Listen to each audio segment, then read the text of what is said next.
नमस्कार, SM plus के हलचल दिन भर में आपका स्वागत है। मैं हूं गौरवी वैष्णव। सबसे पहले खास हलचल पर एक नजर। जेल में उम्र कैद की सजा काट रहा सुजानगढ़ का सजायाफ्ता मुजरिम असलम खान पैरोल से फरार। जानलेवा हमले और हत्या का अपराधी असलम 2 अलग अलग मामलों में काट रहा था जेल। बिदासर में नगर पालिका चुनावों को लेकर हुई कांग्रेस की बैठक। मिलजुल कर पूरी ताकत से चुनाव लड़ने का आह्वान। भालेरी पुलिस ने पकड़ा अवैध डीजल का टैंकर, चालक मौके से फरार। पिछले कई सालों से 2 अलग अलग मामलों में 10 साल और उम्र कैद की सजा काट रहा सुजानगढ़ के होलीधोरा का असलम खान 6 जनवरी को पैरोल से फरार हो गया।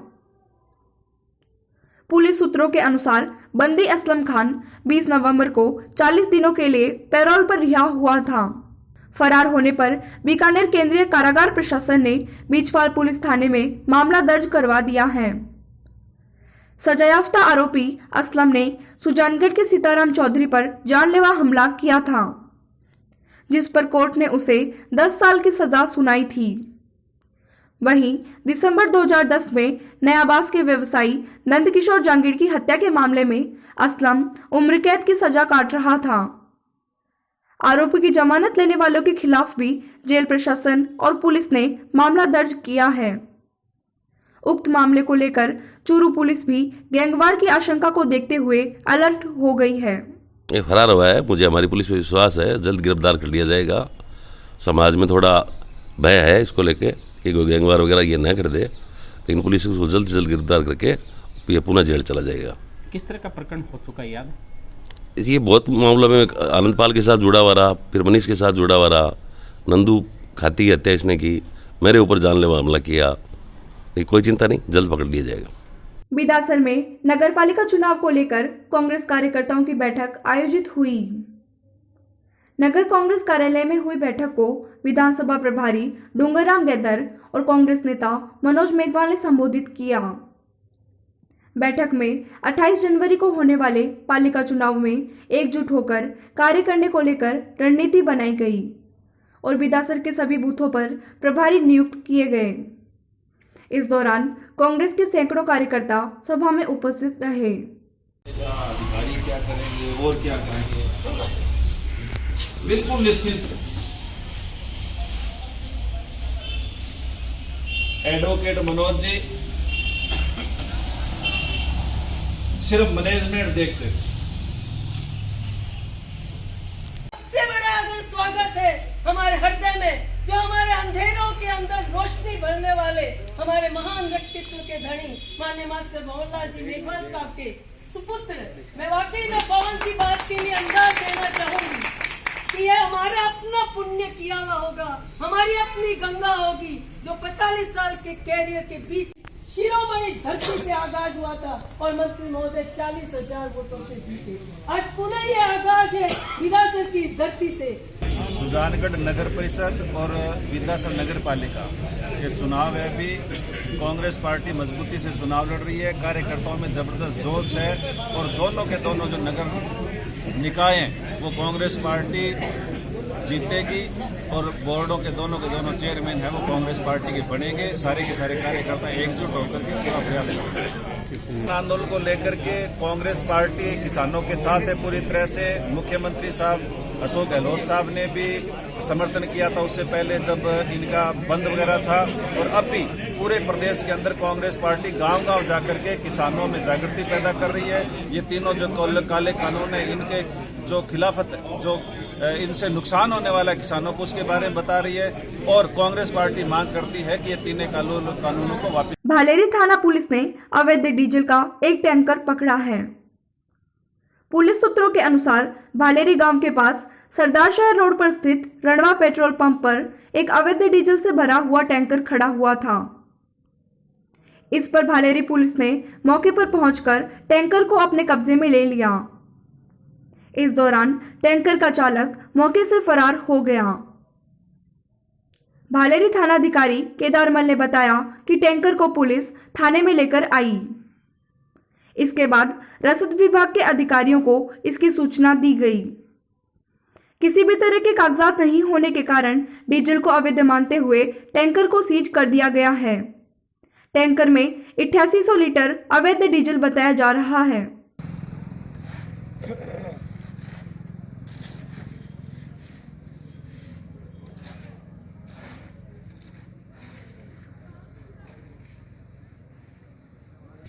कल सूचना मिली थी कि सरदार से रोड पर रणुआ फिलिंग स्टेशन है, उस पर एक टैंकर डीजल का भरा हुआ खड़ा है, जिस पर वहाँ जाकर चेक किया तो उसके कोई कागजात नहीं थे, जिस पर टैंकर को थाने लिया है और आवश्यक कार्रवाई हेतु जिला रसद अधिकारी चूरू को सूचना दे दी गई थी, जिस पर रात्रि को जिला रसद अधिकारी ने पहुंचकर डीजल टैंकर में भरे डीजल को चेक किया और उसके संबंध में थाना पर एफआईआर दर्ज करवाई है।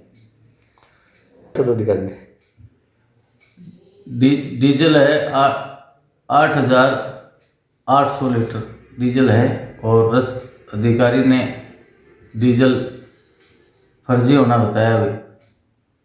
एक समय में रेफरल अस्पताल बनकर रह गए सरदार शहर कस्बे के सरकारी अस्पताल में लंबे समय बाद सिजेरियन डिलीवरी सुविधा शुरू हुई है। संसाधनों का अभाव होते हुए भी स्त्री रोग विशेषज्ञ डॉक्टर स्वाति गेट की टीम ने यह कार्य कर दिखाया। कस्बे की राजकीय अस्पताल के इतिहास में पहली बार सिजेरियन डिलीवरी से एक महिला योगिता वर्मा ने बच्ची को जन्म दिया। इसी के साथ ही सरकारी अस्पताल में सिजेरियन डिलीवरी की सुविधा भी शुरू हो गई। इससे पहले राजकीय अस्पताल में प्रसव के लिए आने वाली महिलाओं को चूरू रेफर कर दिया जाता था। सरदार शहर में अभी सारे कुशल डॉक्टर्स जो कि सिजेरियन के दौरान चाहिए होते हैं वो सभी अभी उपलब्ध हैं। बेहोशी के डॉक्टर हैं, कुशल nursing staff, trained nursing staff है, ऑपरेशन थिएटर भी है, सारी मशीनें भी हैं।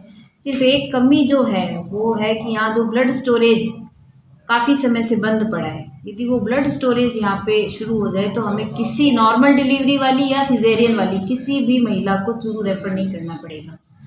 बाकी सारी सुविधाएं अपने हॉस्पिटल में है, सिर्फ एक ही कमी है ब्लड स्टोरेज वाली। पीछे यहाँ पर स्टोरेज का इंस्पेक्शन करवा दिया गया है और सारे डॉक्यूमेंट्स जयपुर भेजे गए हैं।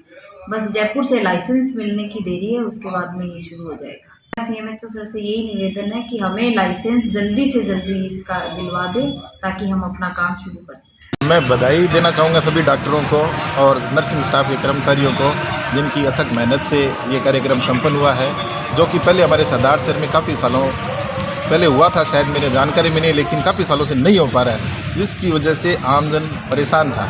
लोगों को चूरू, बीकानेर या रतनगढ़ जाना पड़ता था। लेकिन मेरे छोटे भाई की बहू के जब मैंने यहाँ पे दिखाया उनको डिलीवरी के लिए, तब डॉक्टर स्वाति ने मुझे कहा कि उनके सिजेरियन होगा, तो मैं थोड़ा परेशान हो गया। पर डॉक्टर साहब ने आत्मविश्वास दिखाते हुए कहा कि आप बिल्कुल भी चिंता ना करें, हम यहाँ पे एकदम बढ़िया से आपका ऑपरेशन करवा देंगे। ब्लॉक सीएमएचओ कार्यालय लाडू में कोविड-19 टीकाकरण पर ब्लॉक के सभी चिकित्सा अधिकारियों की समीक्षा बैठक का आयोजन किया गया। बैठक में बीसीएमएचओ डॉक्टर मूलचंद चौधरी ने बताया कि आगामी दिनों में आयोजित होने वाले कोविड-19 टीकाकरण को सफलता के साथ पूर्ण किया जाना है। अतः माइक्रो प्लान के अनुसार सभी कार्यों को सक्रिय भागीदारी के साथ किया जाना सुनिश्चित करें।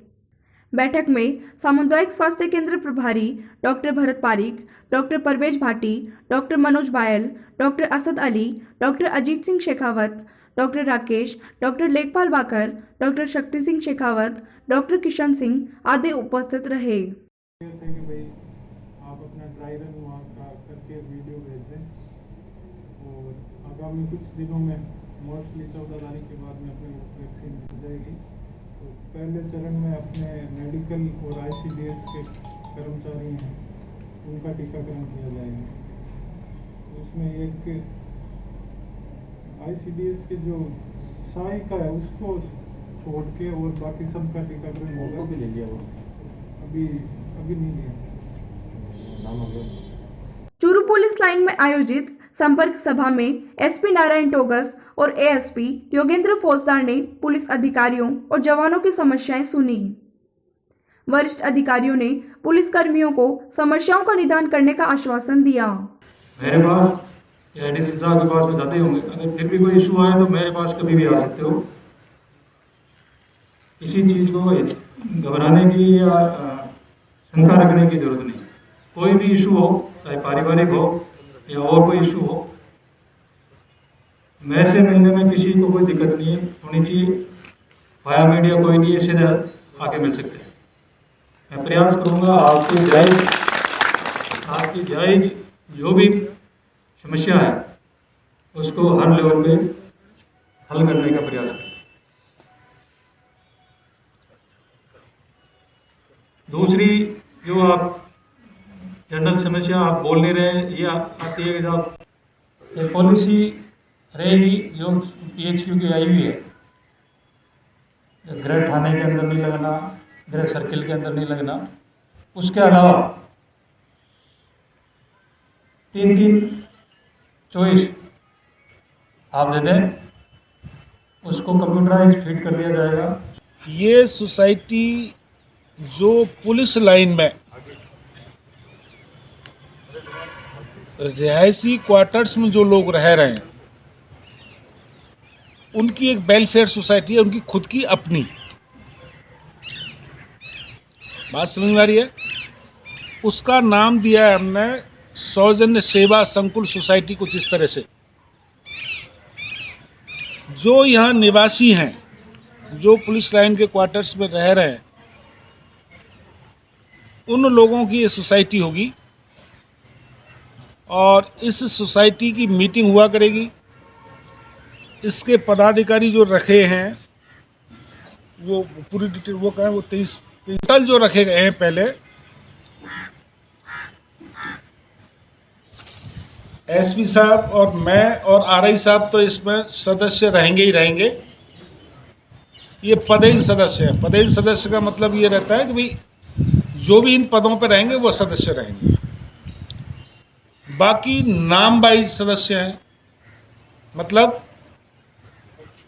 वो व्यक्तिगत पद से नहीं है बल्कि नाम से है। राजलदेसर के राजकीय चिकित्सालय में आशा सहयोगिनी और आंगनबाड़ी कार्यकर्ताओं ने रतनगढ़ विधायक अभिनेश महर्षि को अपनी समस्या बताई और ज्ञापन सौंपा। ज्ञापन में मानदेय बढ़ाने और नियमित करने की मांग की गई है। मतलब की बात है कैसा? आप काम पकड़ के दे रहे हो तो 2 दिन में अरेस्ट होने दो, अभी नहीं पता चला, आपको भी पता चले। तो भी परेशान कर रहे हैं ना, ये बहुत बुरी बात है। हम हड़ताल पर हैं, छुट्टी पर हैं, तो भी परेशान कर रहे हैं। मेले हो गई। अब सुनो मेरी बात। राजस्थान में कांग्रेस पार्टी का शासन है और कांग्रेस पार्टी कहती कुछ है, करती कुछ है। ममता भूपेश जी को, माननीय मंत्री महोदया को मैं अच्छी तरह से जानता हूँ। परमानेंट बोलो, परमानेंट ना हो तो मैंने वैक्सीन को तो दो ना 25 रुपये से मरता बड़ी राजी बनी। आज तो आदमी है, कोई आदमी भी बोली, कोई बच्चा भी बोली, सबको परेशानी ऐसा था। सरकार चल रहा है कैसा चला रहे हैं, लेकिन कितने साल से चला रहे हैं आप? 350 रुपया 400 रुपया।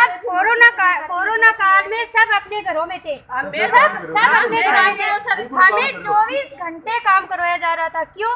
हम इंसान नहीं थे क्या? हमारे भी बाल बच्चे थे, हमारे भी परिवार था। सब हमारे प्रधानमंत्री कहाँ गए थे? इनके घर पे नहीं जाए। 1 मिनट भाई। शाहजहांपुर बॉर्डर पर चल रहे किसान आंदोलन के समर्थन में सुजानगढ़ के SDM कार्यालय के बाहर चल रहा धरना 25वें दिन भी जारी रहा। इस दौरान किसान और आमजन ने बड़ी संख्या में धरने में भाग लेते हुए नारेबाजी की।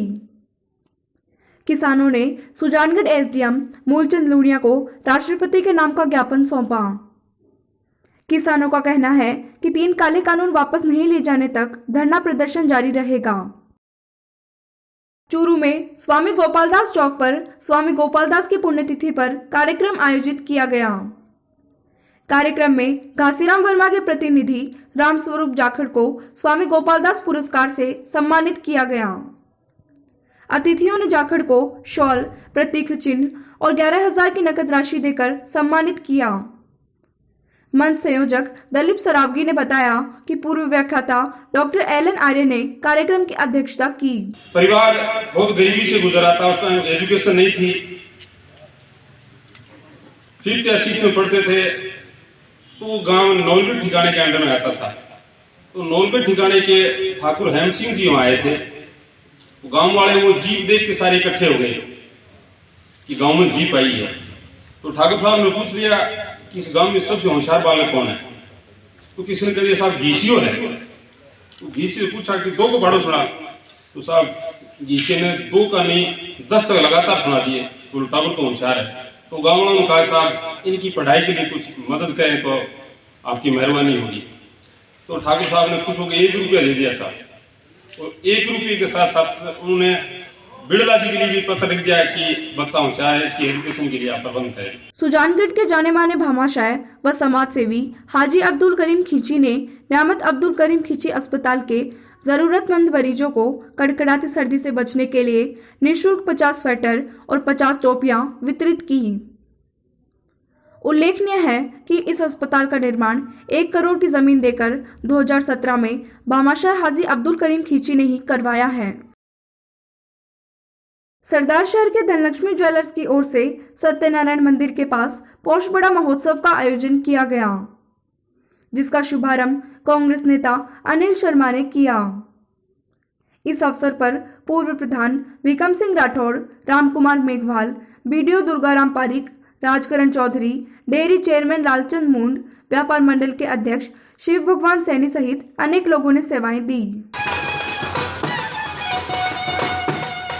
आज से 5 साल पहले हमारे विधायक महोदय श्रीमान भवनलाल जी शर्मा की प्रेरणा से भाई पूनम चंद जी और भाई चंपालाल जी द्वारा ये आयोजन शुरू किया गया था।